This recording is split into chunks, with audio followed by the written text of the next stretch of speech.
नमस्कार खबरां दे इस बुलेटिन च तुहाडा स्वागत। मैं रजनी। पहला पेश ने चुनवियां खबरां। अनलॉकिंग तहत जारी निर्देशां ਅਤੇ ਸ਼ਰਤਾਂ ਤਹਿਤ ਧਾਰਮਿਕ ਸਥਾਨਾਂ, ਸ਼ਾਪਿੰਗ ਮਾਲਾਂ, ਰੈਸਟੋਰੈਂਟਾਂ ਅਤੇ ਹੋਟਲਾਂ ਨੂੰ ਅੱਜ ਤੋਂ ਖੋਲ੍ਹਿਆ ਜਾ ਰਿਹਾ ਹੈ। ਧਾਰਮਿਕ ਸਥਾਨਾਂ ਦੇ ਵਿੱਚ ਦਾਖਲੇ ਦੌਰਾਨ ਸਮਾਜਿਕ ਦੂਰੀ ਦੇ ਨਿਯਮਾਂ ਦੀ ਸਖਤੀ ਦੇ ਨਾਲ ਪਾਲਣਾ ਕਰਨ ਦੀ ਹਿਦਾਇਤ। ਕੰਟੇਨਮੈਂਟ ਜ਼ੋਨਾਂ ਦੇ ਵਿੱਚ ਪਾਬੰਦੀਆਂ ਬਰਕਰਾਰ ਰਹਿਣਗੀਆਂ। ਕੇਂਦਰੀ ਸਿਹਤ ਮੰਤਰਾਲਾ ਨੇ ਨਵੀਆਂ ਦਵਾਈਆਂ ਅਤੇ ਕਲੀਨਿਕਲ ਪ੍ਰੀਖਣਾ ਸੰਬੰਧੀ ਸੋਧੇ ਗਏ ਨਿਯਮਾਂ ਨੂੰ ਪ੍ਰਕਾਸ਼ਿਤ ਕੀਤਾ।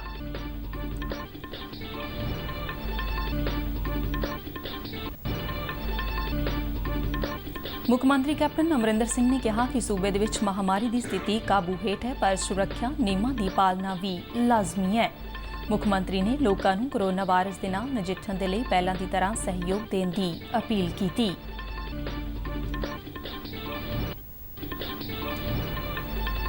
ਪੰਜਾਬ ਦੇ ਖੇਤੀਬਾੜੀ ਮਹਿਕਮੇ ਨੇ ਕਿਸਾਨਾਂ ਨੂੰ ਝੋਨੇ ਦੀ ਲਵਾਈ ਦਾ ਕੰਮ 10 ਜੂਨ ਤੋਂ ਸ਼ੁਰੂ ਕਰਨ ਦੀ ਅਪੀਲ ਕੀਤੀ। UPATS ਨੇ ਖਾਲਿਸਤਾਨੀ ਲੜਾਕੂਆਂ ਨੂੰ ਹਥਿਆਰ ਮੁਹੱਈਆ ਕਰਵਾਉਣ ਵਾਲੇ ਅਸਲਾਹ ਤਸਕਰ ਨੂੰ ਗ੍ਰਿਫਤਾਰ ਕੀਤਾ। ਤੇ ਹੁਣ ਖਬਰਾਂ ਵਿਸਥਾਰ ਨਾਲ। ਕੇਂਦਰੀ ਗ੍ਰਹਿ ਮੰਤਰਾਲੇ ਵੱਲੋਂ ਜਾਰੀ ਨਿਰਦੇਸ਼ਾਂ ਮੁਤਾਬਿਕ ਅਨਲੌਕ ਦੇ ਪਹਿਲੇ ਗੇੜ ਤਹਿਤ ਦੇਸ਼ ਭਰ ਦੇ ਵਿੱਚ ਅੱਜ ਤੋਂ ਧਾਰਮਿਕ ਸਥਾਨ, ਸ਼ਾਪਿੰਗ ਮਾਲ, ਰੈਸਟੋਰੈਂਟ ਅਤੇ ਹੋਟਲਾਂ ਨੂੰ ਖੋਲ੍ਹਣ ਦੀ ਕਵਾਇਦ ਅੱਜ ਤੋਂ ਸ਼ੁਰੂ ਹੋ ਰਹੀ ਹੈ। ਸੂਬਿਆਂ ਦੇ ਸਿਹਤ ਮਹਿਕਮੇ ਅਤੇ ਸੰਬੰਧਿਤ ਅਥਾਰਟੀ ਵੱਲੋਂ ਐਲਾਨੇ ਗਏ ਸੀਮਿਤ ਜ਼ੋਨਾਂ ਦੇ ਵਿੱਚ ਫਿਲਹਾਲ ਪਾਬੰਦੀਆਂ ਬਰਕਰਾਰ ਰਹਿਣਗੀਆਂ। ਧਾਰਮਿਕ ਸਥਾਨਾਂ ਤੇ ਵੱਡੀ ਗਿਣਤੀ ਦੇ ਵਿੱਚ ਲੋਕਾਂ ਦੀ ਆਮਦ ਨੂੰ ਧਿਆਨ ਵਿੱਚ ਰੱਖਦਿਆਂ ਕਈ ਤਰ੍ਹਾਂ ਦੇ ਵਿਸ਼ੇਸ਼ ਪ੍ਰਬੰਧ ਕੀਤੇ ਗਏ ਨੇ। ਸੂਬਿਆਂ ਦੇ ਸਿਹਤ ਮਹਿਕਮੇ ਵੱਲੋਂ ਵੱਖਰੇ ਤੌਰ ਤੇ ਐਲਾਨੇ ਗਏ ਨਿਰਦੇਸ਼ਾਂ ਮੁਤਾਬਿਕ ਧਾਰਮਿਕ ਸਥਾਨਾਂ ਦੇ ਦਾਖਲਾ ਗੇਟਾਂ ਤੇ ਸੈਨੀਟਾਈਜ਼ੇਸ਼ਨ ਅਤੇ ਸਰੀਰਕ ਤਾਪਮਾਨ ਚੈੱਕ ਕਰਨ ਦੀ ਸੁਵਿਧਾ ਹੋਵੇਗੀ। ਇਸ ਤੋਂ ਇਲਾਵਾ ਸਰੀਰਕ ਦੂਰੀ ਨੂੰ ਬਣਾਏ ਰੱਖਣ ਦੇ ਲਈ ਇੱਕ ਵਾਰ ਦਾਖਲੇ ਤੇ ਸ਼ਰਧਾਲੂਆਂ ਦੀ ਗਿਣਤੀ ਅਤੇ ਸਮਾਂ ਤੈਅ ਕੀਤਾ ਗਿਆ ਹੈ। ਗੁਰਦੁਆਰਿਆਂ, ਮੰਦਰਾਂ, ਮਸਜਿਦਾਂ ਅਤੇ ਗਿਰਜਾ ਘਰਾਂ ਦੇ ਵਿੱਚ ਕੇਵਲ ਗੈਰ ਲੱਛਣਾਂ ਵਾਲੇ ਲੋਕ ਹੀ ਜਾ ਸਕਦੇ ਨੇ ਅਤੇ ਇਸ ਦੌਰਾਨ ਕਿਸੇ ਵੀ ਤਰ੍ਹਾਂ ਦੇ ਪ੍ਰਸ਼ਾਦ ਜਾਂ ਜਲ ਦੇਣ ਤੇ ਪੂਰਨ ਪਾਬੰਦੀ ਹੋਵੇਗੀ।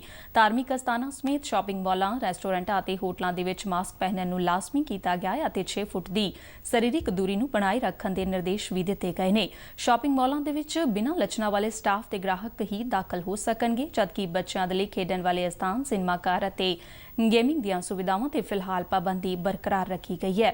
ਸ਼ਾਪਿੰਗ ਮਾਲਾਂ ਦੇ ਫੂਡ ਕੋਰਟ ਖੇਤਰਾਂ ਦੇ ਵਿੱਚ ਸਮਰੱਥਾ ਮੁਤਾਬਿਕ ਕੇਵਲ 50% ਲੋਕਾਂ ਨੂੰ ਬੈਠਣ ਦੀ ਆਗਿਆ ਹੋਵੇਗੀ। ਰੈਸਟੋਰੈਂਟਾਂ ਦੇ ਵਿੱਚ ਸਾਫ਼ ਸਫਾਈ ਤੇ ਥਰਮਲ ਸਕਰੀਨਿੰਗ ਸੰਬੰਧੀ ਸਖਤ ਹਦਾਇਤਾਂ ਜਾਰੀ ਕੀਤੀਆਂ ਗਈਆਂ ਨੇ, ਜਿਨ੍ਹਾਂ ਮੁਤਾਬਿਕ ਰੈਸਟੋਰੈਂਟਾਂ ਦੇ ਵਿੱਚ ਬੈਠ ਕੇ ਖਾਣਾ ਖਾਣ ਦੀ ਬਜਾਏ ਟੇਕ ਅਵੇ ਨੂੰ ਤਰਜੀਹ ਦੇਣ ਦੀ ਗੱਲ ਆਖੀ ਗਈ ਹੈ। ਹੋਟਲਾਂ ਦੇ ਲਈ ਜਾਰੀ ਨਿਰਦੇਸ਼ਾਂ ਦੇ ਵਿੱਚ ਕਮਰਾ ਲੈਣ ਵਾਲੇ ਗ੍ਰਾਹਕ ਦੀ ਯਾਤਰਾ ਸੰਬੰਧੀ ਜਾਣਕਾਰੀ, ਮੈਡੀਕਲ ਸਥਿਤੀ, ਸ਼ਨਾਖਤੀ ਕਾਰਡ ਅਤੇ ਇੱਕ ਹਲਫਨਾਮਾ ਹਸਤਾਖਰ ਕਰਨ ਨੂੰ ਲਾਜ਼ਮੀ ਕੀਤਾ ਗਿਆ ਹੈ। ਹੋਟਲਾਂ ਦੇ ਵਿੱਚ ਕਮਰਿਆਂ ਨੂੰ ਬਕਾਇਦਾ ਸੈਨੀਟਾਈਜ਼ ਕਰਨ ਦਾ ਪ੍ਰਬੰਧ ਵੀ ਹੋਣਾ ਚਾਹੀਦਾ ਹੈ। ਦਫ਼ਤਰਾਂ ਦੇ ਵਿੱਚ ਵੀ ਬਿਨਾਂ ਕੋਵਿਡ ਲੱਛਣਾਂ ਵਾਲੇ ਸਟਾਫ ਤੇ ਬਾਹਰਲੇ ਵਿਅਕਤੀਆਂ ਨੂੰ ਆਉਣ ਦੀ ਆਗਿਆ ਹੋਵੇਗੀ। ਕੰਟੇਨਮੈਂਟ ਜ਼ੋਨਾਂ ਦੇ ਵਿੱਚ ਰਹਿ ਰਹੇ ਕਰਮਚਾਰੀਆਂ ਨੂੰ ਦਫ਼ਤਰ ਦੀ ਬਜਾਏ ਘਰੋਂ ਕੰਮ ਕਰਨ ਸੰਬੰਧੀ ਹਿਦਾਇਤਾਂ ਦਿੱਤੀਆਂ ਗਈਆਂ ਨੇ। ਨਿਰਦੇਸ਼ਾਂ ਮੁਤਾਬਿਕ ਦਫ਼ਤਰਾਂ ਵਿੱਚ ਵੀ ਬੈਠਣ ਦਾ ਪ੍ਰਬੰਧ ਸਰੀਰਕ ਦੂਰੀ ਨੂੰ ਧਿਆਨ ਵਿੱਚ ਰੱਖਦਿਆਂ ਕੀਤਾ ਜਾਣਾ ਚਾਹੀਦਾ ਹੈ। ਕੇਂਦਰ ਸਰਕਾਰ ਵੱਲੋਂ ਅੱਜ ਤੋਂ ਦੇਸ਼ ਦੇ ਵਿੱਚ ਕੋਈ 3000 ਤੋਂ ਵੱਧ ਇਤਿਹਾਸਿਕ ਥਾਵਾਂ ਨੂੰ ਖੋਲ੍ਹਣ ਦੀ ਆਗਿਆ ਦੇ ਦਿੱਤੀ ਗਈ ਹੈ। ਸੱਭਿਆਚਾਰ ਬਾਰੇ ਕੇਂਦਰੀ ਮੰਤਰੀ ਪ੍ਰਹਿਲਾਦ ਪਟੇਲ ਨੇ ਦੱਸਿਆ ਕਿ ਅਨਲੌਕਿੰਗ ਤਹਿਤ ਅੱਜ ਤੋਂ ਦੇਸ਼ ਦੇ ਵਿੱਚ ਮੌਜੂਦ ਭਾਰਤੀ ਪੁਰਾਤਤਵ ਸਰਵੇਖਣ ਹੇਠ ਆਉਣ ਵਾਲੇ 3691 ਸਮਾਰਕਾਂ ਨੂੰ ਖੋਲ੍ਹਣ ਦੀ ਇਜਾਜ਼ਤ ਦਿੱਤੀ ਗਈ ਹੈ। ਇਤਿਹਾਸਿਕ ਮਹੱਤਤਾ ਵਾਲੀਆਂ ਇਨ੍ਹਾਂ ਥਾਵਾਂ ਨੂੰ ਕੋਵਿਡ-19 ਸੰਕਟ ਦੇ ਮੱਦੇਨਜ਼ਰ 17 ਮਾਰਚ ਨੂੰ ਬੰਦ ਕਰਨ ਦੇ ਹੁਕਮ ਜਾਰੀ ਕੀਤੇ ਗਏ ਸਨ। ਪ੍ਰਹਿਲਾਦ ਪਟੇਲ ਨੇ ਕਿਹਾ ਕਿ ਇਨ੍ਹਾਂ ਇਤਿਹਾਸਿਕ ਥਾਵਾਂ ਤੇ ਪ੍ਰਬੰਧਕਾਂ ਵੱਲੋਂ ਕੋਰੋਨਾ ਵਾਇਰਸ ਦੇ ਨਾਲ ਸੰਬੰਧਿਤ ਕੇਂਦਰੀ ਸਿਹਤ ਵਿਭਾਗ ਵੱਲੋਂ ਜਾਰੀ ਪ੍ਰੋਟੋਕੋਲ ਲਾਗੂ ਕੀਤੇ ਜਾਣਗੇ। ਸੂਤਰਾਂ ਅਨੁਸਾਰ ਇਨ੍ਹਾਂ ਥਾਵਾਂ ਤੇ ਆਉਣ ਵਾਲੇ ਲੋਕਾਂ ਲਈ ਟਿਕਟਾਂ ਅਤੇ ਮਾਸਕ ਪਾਉਣ ਦੇ ਨਿਯਮ ਲਾਗੂ ਕੀਤੇ ਜਾ ਸਕਦੇ ਨੇ। ਕੇਂਦਰੀ ਸਿਹਤ ਮੰਤਰਾਲਾ ਨੇ ਨਵੀਆਂ ਦਵਾਈਆਂ ਅਤੇ ਕਲੀਨਿਕਲ ਪ੍ਰੀਖਣਾ ਸੰਬੰਧੀ ਸੋਧੇ ਗਏ ਨਿਯਮਾਂ ਨੂੰ ਪ੍ਰਕਾਸ਼ਿਤ ਕੀਤਾ ਹੈ। ਮੰਤਰਾਲੇ ਵੱਲੋਂ ਜਾਰੀ ਗਜ਼ਟ ਨੋਟੀਫਿਕੇਸ਼ਨ ਮੁਤਾਬਿਕ ਕਲੀਨਿਕਲ ਪ੍ਰੀਖਣ ਦੇ ਤੀਜੇ ਗੇੜ ਦੇ ਵਿੱਚ ਸ਼ਾਮਲ ਗੈਰ ਮਨਜ਼ੂਰਸ਼ੁਦਾ ਦਵਾਈਆਂ ਨੂੰ ਬੇਹੱਦ ਗੰਭੀਰ ਮਰੀਜ਼ਾਂ ਦੇ ਵਿੱਚ ਵਰਤਿਆ ਜਾ ਸਕਦਾ ਹੈ। ਕਲੀਨਿਕਲ ਪ੍ਰੀਖਣ ਦਾ ਤੀਜਾ ਗੇੜ ਮਨੁੱਖਾਂ ਤੇ ਦਵਾਈ ਦੇ ਪ੍ਰੀਖਣ ਦਾ ਗੇੜ ਹੈ, ਜਿਸ ਦੌਰਾਨ ਦਵਾਈ ਦੀ ਕਿਰਿਆਸ਼ੀਲਤਾ ਤੇ ਪ੍ਰਭਾਵਾਂ ਨੂੰ ਵਾਚਿਆ ਜਾਂਦਾ ਹੈ। ਮੰਤਰਾਲਾ ਨੇ ਨੋਟੀਫਿਕੇਸ਼ਨ ਦੇ ਵਿੱਚ ਸਪਸ਼ਟ ਤੌਰ ਤੇ ਕਿਹਾ ਕਿ ਜਿਹੜੇ ਮਰੀਜ਼ ਮਾਰੂ ਬਿਮਾਰੀਆਂ ਦੀ ਚਪੇਟ ਵਿੱਚ ਨੇ ਜਾਂ ਕਿਸੇ ਬਿਮਾਰੀ ਕਾਰਨ ਗੰਭੀਰ ਸਥਾਈ ਅਪੰਗਤਾ ਅਤੇ ਇਲਾਜ ਦੇ ਲਈ ਨਵੀਂ ਪ੍ਰਣਾਲੀ ਦੀ ਵਰਤੋਂ ਜਿਹੀ ਮਾਮਲਿਆਂ ਦੇ ਵਿੱਚ ਤੀਜੇ ਗੇੜ ਦੇ ਪ੍ਰੀਖਣ ਵਾਲੀਆਂ ਨਵੀਆਂ ਦਵਾਈਆਂ ਦੀ ਵਰਤੋਂ ਨੂੰ ਮਨਜ਼ੂਰੀ ਦਿੱਤੀ ਜਾ ਸਕਦੀ ਹੈ। ਉਨ੍ਹਾਂ ਦੱਸਿਆ ਕਿ ਅਜਿਹੀਆਂ ਦਵਾਈਆਂ ਦੀ ਵਰਤੋਂ ਦੇ ਲਈ ਕੇਂਦਰੀ ਡਰੱਗ ਰੈਗੂਲੇਟਰ ਨੂੰ ਅਰਜ਼ੀ ਦੇ ਕਾਰਨ ਸਪਸ਼ਟ ਕਰਨਾ ਹੋਵੇਗਾ ਅਤੇ ਉਨ੍ਹਾਂ ਵੱਲੋਂ ਮਨਜ਼ੂਰੀ ਦੇਣ ਤੋਂ ਬਾਅਦ ਦਵਾਈ ਦੀ ਵਰਤੋਂ ਕੀਤੀ ਜਾ ਸਕੇਗੀ। ਨੋਟੀਫਿਕੇਸ਼ਨ ਮੁਤਾਬਿਕ ਦਵਾਈਆਂ ਦੀ ਖੋਜ ਅਤੇ ਉਤਪਾਦਨ ਕਰਨ ਵਾਲੀ ਕੋਈ ਵੀ ਕੰਪਨੀ ਅਜਿਹੀਆਂ ਦਵਾਈਆਂ ਸਿੱਧਾ ਬਾਜ਼ਾਰ ਦੇ ਵਿੱਚ ਨਹੀਂ ਵੇਚ ਸਕਦੀ। ਇਸ ਤੋਂ ਪਹਿਲਾਂ ਤੀਜੇ ਗੇੜ ਦੇ ਪ੍ਰੀਖਣਾਂ ਹੇਠਲੀਆਂ ਦਵਾਈਆਂ ਦੀ ਵਰਤੋਂ ਦੀ ਪੂਰਨ ਪਾਬੰਦੀ ਸੀ। ਪੰਜਾਬ ਦੇ ਮੁੱਖ ਮੰਤਰੀ ਕੈਪਟਨ ਅਮਰਿੰਦਰ ਸਿੰਘ ਨੇ ਕਿਹਾ ਕਿ ਸੂਬੇ ਦੇ ਵਿੱਚ ਕੋਰੋਨਾ ਵਾਇਰਸ ਦੀ ਸਥਿਤੀ ਕਾਬੂ ਵਿੱਚ ਹੈ, ਪਰ ਸੁਰੱਖਿਆ ਪ੍ਰੋਟੋਕੋਲ ਦੀ ਉਲੰਘਣਾ ਦੀ ਆਗਿਆ ਨਹੀਂ ਦਿੱਤੀ ਜਾ ਸਕਦੀ। ਸੋਸ਼ਲ ਮੀਡੀਆ ਰਾਹੀਂ ਲਾਈਵ ਸੈਸ਼ਨ ਦੌਰਾਨ ਆਸ ਕੈਪਟਨ ਹੈਸ਼ਟੈਗ ਹੇਠ ਲੋਕਾਂ ਨੂੰ ਸੰਬੋਧਨ ਕਰਦਿਆਂ ਮੁੱਖ ਮੰਤਰੀ ਨੇ ਕਿਹਾ ਕਿ ਪਾਬੰਦੀਆਂ ਦੇ ਵਿੱਚ ਢਿੱਲ ਦਿੱਤੀ ਜਾਣੀ ਵੀ ਜ਼ਰੂਰੀ ਸੀ, ਪਰ ਨਾਲ ਹੀ ਸਰਕਾਰ ਵੱਲੋਂ ਜਾਰੀ ਹਿਦਾਇਤਾਂ ਨੂੰ ਵੀ ਧਿਆਨ ਵਿੱਚ ਰੱਖਿਆ ਜਾਣਾ ਲਾਜ਼ਮੀ ਹੈ। ਉਨ੍ਹਾਂ ਕਿਹਾ ਕਿ ਪਾਬੰਦੀਆਂ ਦੇ ਵਿੱਚ ਢਿੱਲ ਦੇਣ ਤੋਂ ਬਾਅਦ ਲੋਕਾਂ ਨੇ ਨਿਯਮਾਂ ਦੀ ਪਾਲਣਾ ਕਰਨ ਤੋਂ ਅਵੇਸਲਾਪਨ ਵਿਖਾਇਆ ਹੈ, ਜਿਸ ਕਰਕੇ ਪੁਲਿਸ ਨੂੰ ਸਖਤੀ ਕਰਨੀ ਪਈ ਹੈ।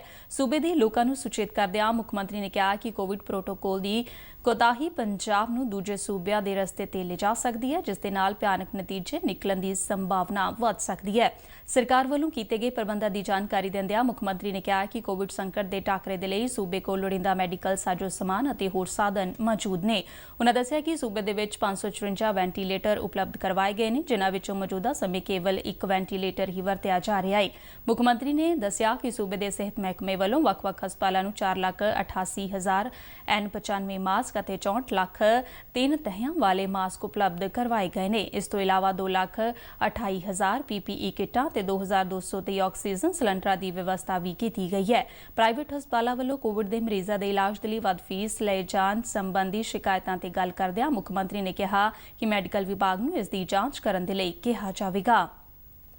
ਖੇਤੀਬਾੜੀ ਸੰਬੰਧੀ ਗੱਲ ਕਰਦਿਆਂ ਮੁੱਖ ਮੰਤਰੀ ਨੇ ਕਿਹਾ ਕਿ ਸੂਬੇ ਵਿੱਚ ਭਾਵੇਂ ਪ੍ਰਵਾਸੀ ਮਜ਼ਦੂਰਾਂ ਦੇ ਜਾਣ ਦੇ ਲਈ ਲੇਬਰ ਦੀ ਸਮੱਸਿਆ ਪੈਦਾ ਹੋਈ ਹੈ, ਪਰ ਫਿਰ ਵੀ 8 ਲੱਖ ਤੋਂ ਜ਼ਿਆਦਾ ਪ੍ਰਵਾਸੀ ਅਜੇ ਵੀ ਸੂਬੇ ਦੇ ਵਿੱਚ ਮੌਜੂਦ ਨੇ, ਜਿਸ ਕਰਕੇ ਖੇਤਾਂ ਅਤੇ ਸਨਅਤਾਂ ਦੇ ਵਿੱਚ ਲੇਬਰ ਦੀ ਸਮੱਸਿਆ ਘੱਟ ਆਉਣ ਦੀ ਸੰਭਾਵਨਾ ਹੈ। ਮੁੱਖ ਮੰਤਰੀ ਨੇ ਕਿਸਾਨਾਂ ਨੂੰ ਸਹਿਕਾਰੀ ਖੰਡ ਮਿੱਲਾਂ ਵੱਲੋਂ ਬਕਾਇਦਾ ਰਾਸ਼ੀ ਨੂੰ ਜਲਦ ਜਾਰੀ ਕਰਨ ਦਾ ਭਰੋਸਾ ਦਿੱਤਾ ਹੈ। ਮੁੱਖ ਮੰਤਰੀ ਨੇ ਵੀ ਕਿਹਾ ਹੈ ਕਿ ਬਿਜਲੀ ਖਪਤਕਾਰਾਂ ਨੂੰ ਅਗਲੇ ਵਰ੍ਹੇ ਰਾਹਤ ਦਿੱਤੀ ਜਾਵੇਗੀ। ਕੈਪਟਨ ਅਮਰਿੰਦਰ ਸਿੰਘ ਨੇ ਸੂਬਾ ਸਰਕਾਰ ਦੇ ਮਿਸ਼ਨ ਫਤਿਹ ਨੂੰ ਕੋਵਿਡ ਵਿਰੁੱਧ ਲੜਾਈ ਦੱਸਦਿਆਂ ਕਿਹਾ ਕਿ ਲੋਕ ਪਹਿਲਾਂ ਦੀ ਤਰ੍ਹਾਂ ਮਹਾਮਾਰੀ ਦੇ ਵਿੱਚ ਨਜਿੱਠਣ 'ਚ ਸਰਕਾਰ ਦਾ ਪੂਰੀ ਤਰ੍ਹਾਂ ਦੇ ਨਾਲ ਸਹਿਯੋਗ ਕਰਨ। ਸ਼੍ਰੋਮਣੀ ਗੁਰਦੁਆਰਾ ਪ੍ਰਬੰਧਕ ਕਮੇਟੀ ਨੇ ਪੰਜਾਬ ਸਰਕਾਰ ਨੂੰ ਕਿਹਾ ਕਿ ਅੱਜ ਤੋਂ ਖੁੱਲ੍ਹ ਰਹੇ ਧਾਰਮਿਕ ਅਸਥਾਨਾਂ ਦੇ ਵਿੱਚ ਲੰਗਰ ਅਤੇ ਪ੍ਰਸਾਦ ਸੰਬੰਧੀ ਜਾਰੀ ਕੀਤੇ ਗਏ ਦਿਸ਼ਾ ਨਿਰਦੇਸ਼ਾਂ ਤੇ ਮੁੜ ਤੋਂ ਵਿਚਾਰ ਕਰੇ। ਸ਼੍ਰੋਮਣੀ ਕਮੇਟੀ ਦੇ ਪ੍ਰਧਾਨ ਗੋਬਿੰਦ ਸਿੰਘ ਲੌਂਗੋਵਾਲ ਨੇ ਅੰਮ੍ਰਿਤਸਰ ਦੇ ਵਿੱਚ ਕਿਹਾ ਕਿ ਸਰਕਾਰ ਨੇ ਕੋਰੋਨਾ ਵਾਇਰਸ ਦੇ ਮੱਦੇਨਜ਼ਰ ਲਾਕਡਾਊਨ ਦੌਰਾਨ ਸਾਰੇ ਹੀ ਧਾਰਮਿਕ ਅਸਥਾਨਾਂ ਨੂੰ ਬੰਦ ਕੀਤੇ ਜਾਣ ਤੋਂ ਬਾਅਦ ਅੱਜ ਤੋਂ ਇਹਨਾਂ ਨੂੰ ਖੋਲ੍ਹਣ ਦਾ ਐਲਾਨ ਕੀਤਾ, ਪਰ ਇਹਨਾਂ ਵਿੱਚ ਲੰਗਰ ਦੀ ਪਰੰਪਰਾ ਨੂੰ ਰੋਕਣਾ ਵਾਜਬ ਨਹੀਂ ਹੈ। ਸਰਕਾਰ ਨੇ ਜਾਰੀ ਕੀਤੇ ਗਏ ਨਿਰਦੇਸ਼ਾਂ ਦੇ ਵਿੱਚ ਸਾਰੇ ਹੀ ਧਾਰਮਿਕ ਅਸਥਾਨਾਂ ਤੇ ਪ੍ਰਸ਼ਾਦ ਚੜਾਉਣ ਅਤੇ ਲੰਗਰ ਤੇ ਪਾਬੰਦੀ ਜਾਰੀ ਰੱਖੀ ਹੈ। ਲੌਂਗੋਵਾਲ ਨੇ ਕਿਹਾ ਕਿ ਸਿੱਖ ਧਰਮ ਦੇ ਵਿੱਚ ਲੰਗਰ ਦੀ ਪਰੰਪਰਾ ਇੱਕ ਅਨਿੱਖੜਵੀਂ ਪਰੰਪਰਾ ਹੈ, ਇਸ ਲਈ ਸਰਕਾਰ ਨੂੰ ਆਪਣੇ ਫੈਸਲੇ ਤੇ ਮੁੜ ਤੋਂ ਵਿਚਾਰ ਕਰਨਾ ਚਾਹੀਦਾ ਹੈ। ਉਨ੍ਹਾਂ ਯਕੀਨ ਦਿਵਾਇਆ ਕਿ ਸ਼੍ਰੋਮਣੀ ਕਮੇਟੀ ਸਿਹਤ ਮਹਿਕਮੇ ਦੇ ਨਿਯਮਾਂ ਤੇ ਅਮਲ ਕਰਦਿਆਂ ਸ਼ਰਧਾਲੂਆਂ ਦੇ ਲਈ ਲੰਗਰ ਤਿਆਰ ਕਰਵਾਏਗੀ। ਉਨ੍ਹਾਂ ਕਿਹਾ ਕਿ ਸ਼ਰਧਾਲੂਆਂ ਦੇ ਲਈ ਪ੍ਰਸਾਦ ਦੇਣਾ ਵੀ ਸਿੱਖ ਧਰਮ ਦੀ ਇੱਕ ਪੁਰਾਣੀ ਪਰੰਪਰਾ ਹੈ, ਜਿਸ ਨੂੰ ਧਿਆਨ ਵਿੱਚ ਰੱਖਦਿਆਂ ਸਰਕਾਰ ਨੂੰ ਆਪਣੇ ਫੈਸਲੇ ਦੀ ਸਮੀਖਿਆ ਕਰਨੀ ਚਾਹੀਦੀ ਹੈ। ਉਨ੍ਹਾਂ ਕਿਹਾ ਕਿ ਸਰਕਾਰ ਵੱਲੋਂ ਜਾਰੀ ਦਿਸ਼ਾ ਨਿਰਦੇਸ਼ਾਂ ਤੇ ਅਮਲ ਕਰਦਿਆਂ ਅੱਜ ਤੋਂ ਸ੍ਰੀ ਹਰਿਮੰਦਰ ਸਾਹਿਬ ਨੂੰ ਸ਼ਰਧਾਲੂਆਂ ਦੇ ਲਈ ਖੋਲ੍ਹਿਆ ਗਿਆ ਹੈ। ਉਨ੍ਹਾਂ ਕਿਹਾ ਕਿ ਸ੍ਰੀ ਹਰਿਮੰਦਰ ਸਾਹਿਬ ਦੇ ਵਿੱਚ ਨਤਮਸਤਕ ਹੋਣ ਦੇ ਲਈ ਆਉਣ ਵਾਲੇ ਸ਼ਰਧਾਲੂਆਂ ਦੇ ਲਈ ਥਰਮਲ ਸਕਰੀਨਿੰਗ ਲਾਜ਼ਮੀ ਹੋਵੇਗੀ ਅਤੇ ਹਰਿਮੰਦਰ ਸਾਹਿਬ ਦੀਆਂ ਸਾਰੀਆਂ ਹੀ ਦਾਖਲਾ ਥਾਵਾਂ ਤੇ ਸਿਹਤ ਮਹਿਕਮੇ ਦੀਆਂ ਟੀਮਾਂ ਤੈਨਾਤ ਕੀਤੀਆਂ ਜਾਣਗੀਆਂ ਤੇ ਸਮਾਜਿਕ ਦੂਰੀ ਸਮੇਤ ਹੋਰਨਾਂ ਜ਼ਰੂਰੀ ਨਿਯਮਾਂ ਦੀ ਪਾਲਣਾ ਨੂੰ ਵੀ ਯਕੀਨੀ ਬਣਾਇਆ ਜਾਵੇਗਾ। ਪੰਜਾਬ ਦੇ ਖੇਤੀਬਾੜੀ ਅਤੇ ਕਿਸਾਨ ਭਲਾਈ ਮਹਿਕਮੇ ਨੇ ਕਿਸਾਨਾਂ ਨੂੰ ਕਿਹਾ ਕਿ ਉਹ ਝੋਨੇ ਦੀ ਪਨੀਰੀ ਰਾਹੀਂ ਲਵਾਈ ਦਾ ਕੰਮ 10 ਜੂਨ ਤੋਂ ਸ਼ੁਰੂ ਕਰਨ। ਖੇਤੀ ਵਿਭਾਗ ਦੇ ਡਾਇਰੈਕਟਰ ਡਾਕਟਰ ਸਤਿੰਦਰ ਕੁਮਾਰ ਐਰੀ ਨੇ ਕਿਸਾਨਾਂ ਨੂੰ ਧਰਤੀ ਹੇਠਲੇ ਪਾਣੀ ਦੀ ਸੰਭਾਲ ਕਾਨੂੰਨ 2009 ਅਧੀਨ ਝੋਨੇ ਦੀ ਲਵਾਈ ਦਾ ਕੰਮ 10 ਜੂਨ ਤੋਂ ਸ਼ੁਰੂ ਕਰਨ ਦੀ ਅਪੀਲ ਕਰਦਿਆਂ ਕਿਹਾ ਕਿ ਪਿਛਲੇ ਕੁਝ ਸਮੇਂ ਤੋਂ ਝੋਨੇ ਦੀ ਕਾਸ਼ਤ ਤੈਅ ਸਮੇਂ ਅਨੁਸਾਰ ਕੀਤੇ ਜਾਣ ਕਾਰਨ ਸੂਬੇ ਦੇ ਵਿੱਚ ਪਾਣੀ ਦੇ ਪੱਧਰ ਦੇ ਹੇਠਾਂ ਜਾਣ ਦੀ ਦਿਸ਼ਾ ਦੇ ਵਿੱਚ ਸੁਧਾਰ ਹੋ ਰਿਹਾ ਹੈ। ਉਨ੍ਹਾਂ ਦੱਸਿਆ ਕਿ ਧਰਤੀ ਹੇਠਲਾ ਪਾਣੀ ਪਹਿਲਾਂ ਹਰ ਸਾਲ 74 ਸੈਂਟੀਮੀਟਰ ਦੀ ਰਫ਼ਤਾਰ ਦੇ ਨਾਲ ਹੇਠਾਂ ਜਾ ਰਿਹਾ ਸੀ, ਜਿਸ ਦੀ ਰਫ਼ਤਾਰ ਹੁਣ 49 ਸੈਂਟੀਮੀਟਰ ਹੋ ਗਈ ਹੈ। ਉਨ੍ਹਾਂ ਕਿਹਾ ਕਿ ਅਗੇਤਾ ਝੋਨਾ ਲਗਾਉਣਾ ਨਾ ਸਿਰਫ ਕਾਨੂੰਨ ਵਿਰੁੱਧ ਹੈ, ਬਲਕਿ ਸਾਡੇ ਕੁਦਰਤੀ ਵਸੀਲਿਆਂ ਨਾਲ ਵੀ ਖਿਲਵਾੜ ਹੈ। ਡਾਕਟਰ ਐਰੀ ਨੇ ਮਹਿਕਮੇ ਦੇ ਅਧਿਕਾਰੀਆਂ ਤੇ ਕਰਮਚਾਰੀਆਂ ਨੂੰ ਨਿਰਦੇਸ਼ ਦਿੱਤੇ ਨੇ ਕਿ ਅਗੇਤਾ ਝੋਨਾ ਲਗਾਉਣ ਵਾਲੇ ਕਿਸਾਨਾਂ ਵਿਰੁੱਧ ਧਰਤੀ ਹੇਠਲੇ ਪਾਣੀ ਦੀ ਸੁਰੱਖਿਆ ਕਾਨੂੰਨ 2009 ਅਨੁਸਾਰ ਬਣਦੀ ਕਾਰਵਾਈ ਕੀਤੀ ਜਾਵੇ। ਪਨੀਰੀ ਖੇਤਾਂ 'ਚ ਲਗਾਉਣ ਕਿਸਾਨ ਵੀਰਾਂ ਨੂੰ ਮੈਂ ਸੰਦੇਸ਼ ਦੇਣਾ ਚਾਹੁੰਦਾ ਕਿ ਜਿਹੜਾ ਸਬਸੋਇਲ ਵਾਟਰ ਪ੍ਰੀਜ਼ਰਵੇਸ਼ਨ ਐਕਟ 2009 ਦੇ ਮੁਤਾਬਕ ਜਿਹੜੀ ਝੋਨੇ ਦੀ ਪਨੀਰੀ ਖੇਤਾਂ 'ਚ ਲਗਾਉਣ ਦੀ ਮਿਤੀ ਹੈ ਉਹ 10 ਜੂਨ ਮਿਤੀ ਗਈ ਹੈ। ਕੋਈ ਵੀ ਕਿਸਾਨ ਵੀ 10 ਜੂਨ ਤੋਂ ਪਹਿਲਾਂ ਬਿਲਕੁਲ ਝੋਨੇ ਦੀ ਪਨੀਰੀ ਨਾ ਲਗਾਵੇ, ਕਿਉਂਕਿ ਇਹ ਇੱਕ ਕਾਨੂੰਨੀ ਜੁਰਮ ਹੈ ਅਤੇ ਕਿਤੇ ਵੀ ਸਾਨੂੰ ਜਿਹੜੀ ਹੈ ਉਹ ਕੋਈ ਵੀ ਇਹੋ ਜਿਹਾ ਕੰਮ ਨਹੀਂ ਕਰਨਾ ਚਾਹੀਦਾ ਜਿਹਦੇ ਨਾਲ ਸਾਨੂੰ ਇਸ ਜ਼ੁਲਮ ਕਰਕੇ ਜੁਰਮਾਨਾ ਹੋਏ ਜਾਂ ਸਜ਼ਾ ਹੋਏ ਜਾਂ ਕਿਸੇ ਕਿਸਮ ਦਾ ਹੋਰ ਕਿਸੇ ਕਿਸਮ ਦੀ ਜਿਹੜਾ ਸਾਨੂੰ ਸਮਾਜਿਕ ਤੌਰ ਤੇ। ਉੱਤਰ ਪ੍ਰਦੇਸ਼ ਪੁਲਿਸ ਨੇ ਅੱਤਵਾਦ ਵਿਰੋਧੀ ਦਸਤੇ ਨੇ ਖਾਲਿਸਤਾਨੀ ਲੜਾਕੂਆਂ ਨੂੰ ਹਥਿਆਰ ਮੁਹੱਈਆ ਕਰਵਾਉਣ ਵਾਲੇ ਇੱਕ ਅਸਲਾ ਤਸਕਰ ਨੂੰ ਗ੍ਰਿਫਤਾਰ ਕੀਤਾ ਹੈ। ATS ਵੱਲੋਂ ਗ੍ਰਿਫਤਾਰ ਕੀਤੇ ਗਏ ਇਸ ਤਸਕਰ ਦੀ ਪਹਿਚਾਣ ਜਾਵੇਦ ਵਜੋਂ ਹੋਈ ਹੈ, ਜਿਹੜਾ ਕਿ ਮੇਰਠ ਦੇ ਕਿਨੋ ਦਾ ਰਹਿਣ ਵਾਲਾ ਹੈ। ਪੰਜਾਬ ਪੁਲਿਸ ਵੱਲੋਂ ਪਿਛਲੇ ਕਈ ਮਹੀਨਿਆਂ ਤੋਂ ਇਸ ਤਸਕਰ ਦੀ ਭਾਲ ਕੀਤੀ ਜਾ ਰਹੀ ਸੀ। ਇਸ ਤੋਂ ਪਹਿਲਾਂ ਪੰਜਾਬ ਪੁਲਿਸ ਅਤੇ UPATS ਨੇ ਖਾਲਿਸਤਾਨੀ ਮੁਹਿੰਮ ਦੇ ਨਾਲ ਜੁੜੇ ਕਈ ਵਿਅਕਤੀਆਂ ਨੂੰ ਉੱਤਰ ਪ੍ਰਦੇਸ਼ ਵਿੱਚੋਂ ਗ੍ਰਿਫਤਾਰ ਕੀਤਾ ਸੀ।